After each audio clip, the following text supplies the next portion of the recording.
Всем привет! Это DreamHack Masters 2017, день 2. Мы находимся в Швеции, возле Мальмо-арены, где уже совсем скоро соберутся десятки тысяч зрителей, чтобы увидеть противостояние самых лучших киберспортивных команд в мире по дисциплине Counter-Strike Global Offensive.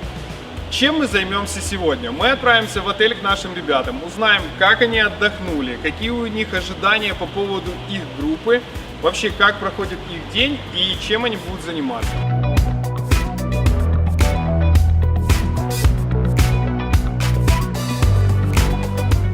Ребят, только второй день, но я вам могу с уверенностью сказать, что Мальмо — это город ветров. Поэтому, если где-то во время репортажа вы будете слышать, как ветер задувает в наш микрофон, простите нас, мы ничего не можем с этим поделать. По поводу Мальмо. Мальмо — это маленький городок, красивая архитектура, но все очень компактно. На улицах очень много разных игроков с разных команд, к ним подбегают фэны, просят автографы и ждут их под отелем. Если вы хотите узнать более подробную информацию об этом чемпионате, я вам настоятельно рекомендую посмотреть видео по этой ссылке, где в прошлом году наш Head of Media Олег Булавка навел самые интересные факты этого чемпионата.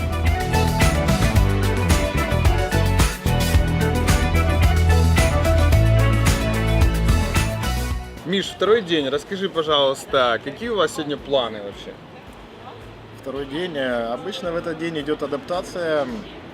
После перелета организм устает из-за тех нагрузок, которые он получил в процессе. И ребята у нас пока высыпаются. Это не так критично, потому что первая игра завтра у нас лишь в 2 часа дня, то есть можно ребятам и выспаться. А также у нас запланирован сегодня медиа-день, он стартует в 3. И после него уже мы будем собираться и готовиться к нашему первому противнику. Миша, расскажи немножечко про группу, про ваших противников. Кто вам удобен, кто неудобен, кого вы считаете сильными? Группа у нас, скажем так, она и непростая, и в то же время простая, потому что моя точка зрения примерно следующая, что есть явный фаворит в группе, это команда Астралис. На данный момент она просто сильнее остальных команд, то есть мы команда новая, да, то есть как бы мы там провели определенный этап подготовки, как бы, но опять же мы можем выиграть у Астралис, но это будет уже скорее в случае, если нам повезет. Все-таки команда Астралис является в данный момент одной из 2 лучших команд в мире. Я правильно понимаю? Команда Астралис, игра против команды Астралис — это такой себе маленький финал для Натус Винсера в данный момент. Это не маленький финал, я бы по-другому это назвал. Это нам очень хочется, у нас игра с Virtus.pro, нам очень хочется победить Virtus.pro для того, чтобы потом в матче с Астралис, который будет проходить в Best of 3, проверить свои силы и извлечь ценный урок. Да, то есть как бы ты играешь с такой сильной командой, как бы, и тебе сразу становится очевидным, где нужно прибавить, или наоборот, что хорошо получается. То есть, допустим, даже если мы уступим им, да, но как бы мы увидим хорошие моменты, которые впоследствии сможем использовать на турнире как бы с другими командами. Да, побеждали, но праки остаются праками, как бы на праках мы не проиграли, по-моему, до поры до времени ни одного оверпаса, а потом на официалках раз-два и все пошло не так. Скажи, а думаешь ли ты, что, может быть, стоит исключить оверпас из пика на некоторое время, а поиграть те карты, которые сейчас получаются? Или это будет неправильное решение? На этапе групповом исключать его смысла нет, потому что Virtus.pro не играет оверпас, Renegades его играют слабо, а у Астралис это одна из лучших карт, но мы пытались извлечь уроки из тех игр, которые проиграли. То есть хотелось бы рискнуть немножечко, да? Мы хотели бы с ними попробовать сыграть оверпас, потому что мы верим в то, что мы можем за контртеррористов показать гораздо более качественную игру. Этот турнир для нас, он наиболее важен, даже не то есть у нас 2 цели. Первая цель — это сыграть как можно больше игр, то есть в первую очередь, то есть хотелось бы сыграть карт 10 на этом турнире. И очень надеюсь, что будет примерно так, что мы выиграем у Virtus.pro Best of 1, потом поборемся с Астралис, но все-таки нам еще рано их побеждать. То есть это еще Best of 3, потом Best of 3 за выход из группы. И я рассчитываю, что мы все-таки справимся со своей задачей, выйдем. И дальше в плей-офф. Я думаю, после вот этой уже подготовки, я верю, что мы можем обыграть любую команду в плей-оффе. А в полуфинале уже как бог на душу положит, да, то есть, ну и вот хочется сыграть там 10 карт. Чем больше карт, тем лучше. И вот в процессе этих карт, то есть это первая задача, сыграть как можно больше карт, а вторая задача это убрать вот эти негативные стороны, чтобы все, чтобы человек раскрылся, да, то есть как бы на него, то есть на тебя должно и оказываться давление, да, то есть чтобы ты понимал, как бы на меня оказывается давление, что я должен сыграть на максимум. Но при этом не оказывается негативное давление, когда тебе стоит допустить какую-то ошибку, и ты будешь как бы переживать по этому поводу очень сильно. Все ошибаются, да. Ребят, ну вы услышали, какие ожидания у Миши, вы услышали, над чем нам надо работать, а как оно будет сейчас, мы увидим совсем скоро. Вернее, вы уже увидели. Ну вот уже и Санечек проснулся. Саня, расскажи, что ты думаешь вообще про вашу группу? Хорошая группа. Virtus.pro, как обычно, непонятно, что с ними. Старались набирать форму. И Renegades показывает неплохой результат в американской пролиге. И нам надо постараться. А тебе надо просыпаться? Мне надо проснуться. Может, да. кофеечку? Да, я видел какой-то кофе. Вот который тут вы хороший брали. кофе есть. Латешечку? Да.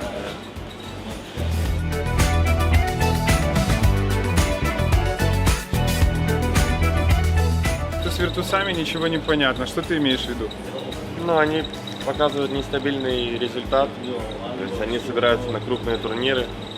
Вот перед мажором они проигрывали все турниры, а на мажоре они вышли в полуфинал, и у них был шанс войти в финал, сразиться с Гамбит и побороться за чемпионство. Но у них опять не получилось. Сейчас не знаем, в какой они форме. А по поводу Австралии, что ты думаешь? Они сейчас вот в форме или нет? Все-таки Ну, несколько раз они брали первые места подряд. По пракам я не знаю. Им надо еще потянуть индивидуальный уровень игры. А вот первые места они уже брали очень давно. И тоже непонятно, как они будут играть. То есть сейчас шансы практически у всех равны. У всех, да, у всех команд. А что с Ренегат, если они выстрелят сейчас? Ну, у них есть шанс выиграть Астралис. Ренегат? Да. А каким макаром? Ну, Renegades неплохо играют. У них есть индивидуальный уровень игры. Они сражаются хорошо на ESL Pro лиге. И они очень давно вместе. То есть у них есть большой тимплей.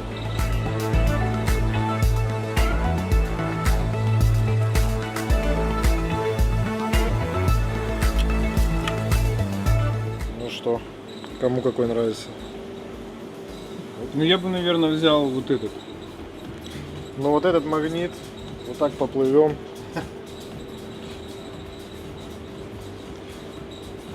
Это уже когда победил в Швеции. Отправляешься.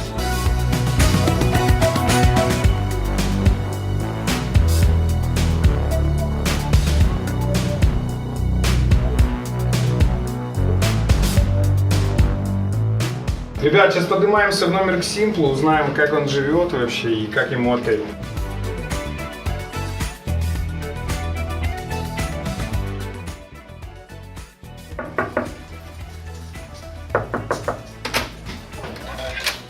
Привет, ну что, как номер вообще? Приветики. Нормальненький, могло быть и лучше. Но в Швеции, вообще в Европе всегда такие номера какие-то очень Для маленькие. лилипутиков, для Карлсона? Ваня говорит, что шкафов нету, да? когда Ваня у меня видишь? все место забрал. Все вешалки позабирал, нормальные. Занял место возле окна. Кровать не маленькая? Маленькая. Еще когда я переворачиваюсь на бок, меня скидывают вниз. Ладно, идем на сбор, потому что буду получать срачи, если не успею вовремя. Хорошо, идем. Вообще, ты сколько раз уже в Швеции был? Ой, был Мальма, Гимкак Винтер был. В Лепчопинге в 2014 2 раза. Гимкак Саммер 3. Ну, 4-й раз вроде. 4-й или 3-й. Роль Авапера. Вернемся опять к ней. Как тебе? Ты уже... Сложно. Сложно? Да, там надо брать новые позиции. Не только стрелять и делать опенкиллы. Ну расскажи вот тем, кто сейчас вот играет с ВП и смотрит тебя как например. Ты вот после того, как взял АВП, с другими оружиями как у тебя обстоят дела? Нет, с другими оружиями все хорошо, просто после того, как я взял АВП, надо научиться какие-то новые точки держать. То есть если грибовки фаула, надевается, гейнса, гвардиана. Гвардиана, например, смотрел на оверпасе последние 2 игры, когда они играли. Так, друзья, с нами Guardian. Я надеюсь, вы скучали, потому что я скучал. Рассказывай, как там Фейс вообще? Как сложилась вообще твоя жизнь после перехода в Фейс? Я не знаю, просто так произошло. Ну, Хорошо. Я Мне слышал, ты нравится. отписался от Саши в Твиттере. Почему? Не знаю. Ну скажи честно. Ну Не всем знаю, интересно. Просто у меня в Остался голове осадок? произошло. и, ну, так, всё. Ну ты сейчас уже нормально? Или ты ребят уже видел? Да. И как? Я же с Денисом сидел вчера. Общались? Да. У вас нету никаких Я думаю, нет. злости друг на друга? С кем в группе? С Маусами, Нип и Гамбе. Значит ли это, что тебе будет легче играть с Гардианом? Например, вы с ними играете, насколько я знаю, на ЕСе в Нью-Йорке, правильно? Да. Ну, я просто знаю, как Владислав смотрит все точки. То есть мне будет удобно против него играть. То есть Там ты на считаешь, оверпасе. что это преимущество? Да, это преимущество, потому что я проиграл с ним год вместе. Я знаю, какие он позиции занимает. Но он же тоже знает, что ты агрессивно играешь. Да, но он не знает, какие позиции буду занимать я. Он знает, как я играл с АК, с картом, но с АВП он не знает.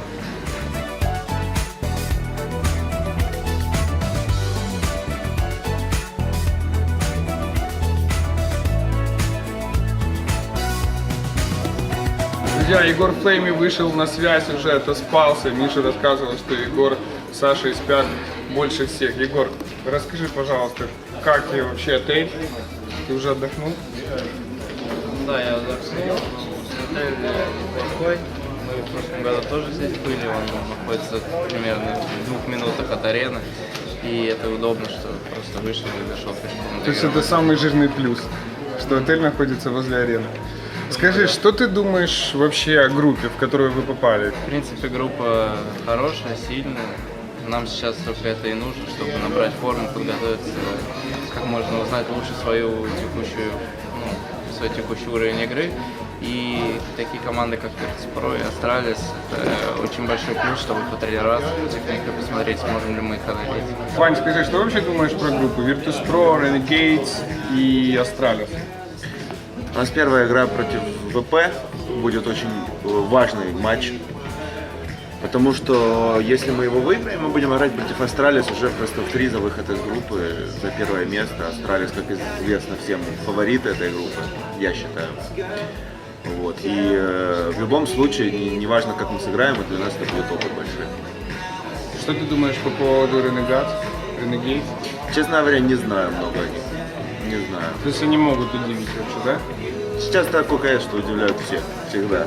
У тебя какие ожидания вообще по турниру? То есть вы можете вообще Ожидания у меня следующие. Я считаю, что на этом турнире нам нужно просто сыграть его максимально, скажем так, свободно, не чувствуя, без давления. Мы не ставим перед собой никаких там задач сейчас там взять этот трофей.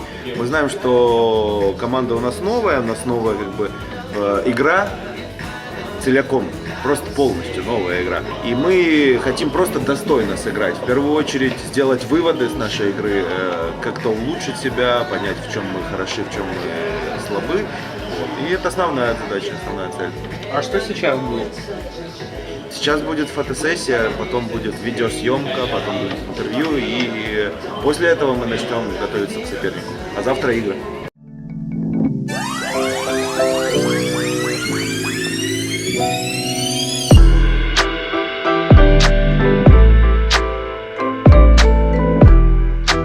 Ребят, сейчас проходит фотосессия специально для фотокарточек DreamHack Masters.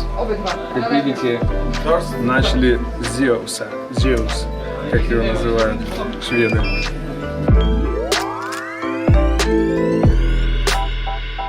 Саня, расскажи о спонсорах. Что это за спонсоры вообще? У нас все крутые спонсоры. Twitch, То есть я предпочитаю стримить на Твиче, чем, например, кто-то есть YouTube или еще какая-то тема. Дальше GGBet и... Ну, это ставочная.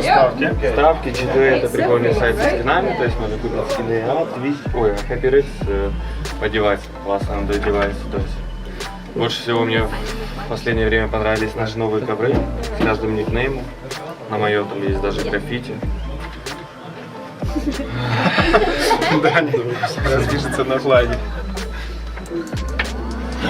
О, Господи! Я поставлю еще смайлик. Напуров, тренер ДСН, серьезные ребята. Они сказали, что встретим гамбит. Они перепутали гамбит.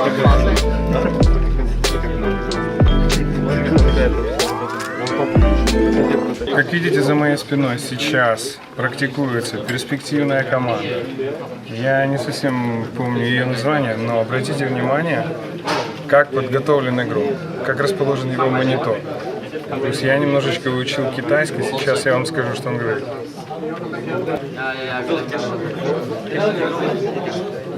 Он не дает инфы. Не дает инфы, извините, ребят.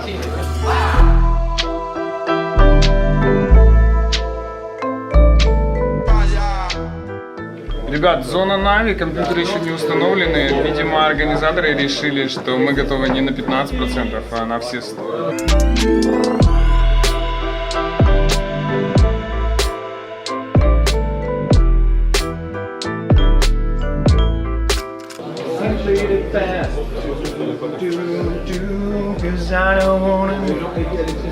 Ребят, работаем. Сорян.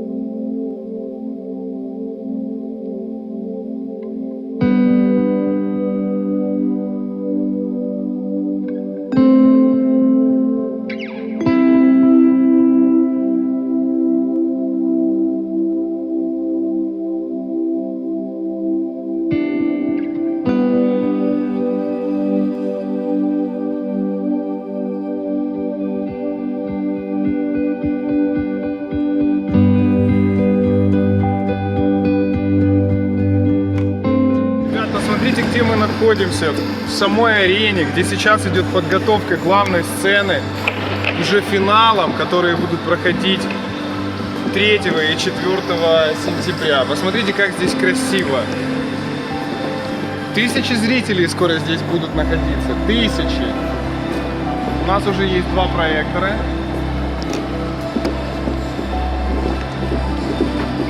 Очень много техники здесь.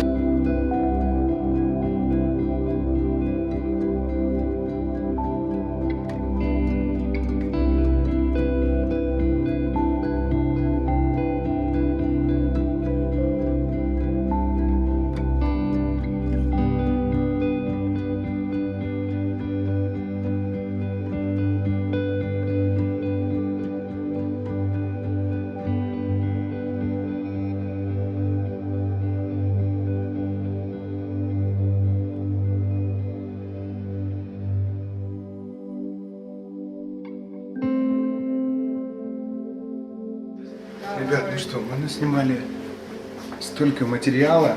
Я надеюсь, вам этот выпуск понравился. 5 батарей уже село. Так что мы не прощаемся, мы говорим до следующего выпуска. Подписывайтесь на канал. Ставьте лайки и болейте за нами. Болейте за нами. Пока.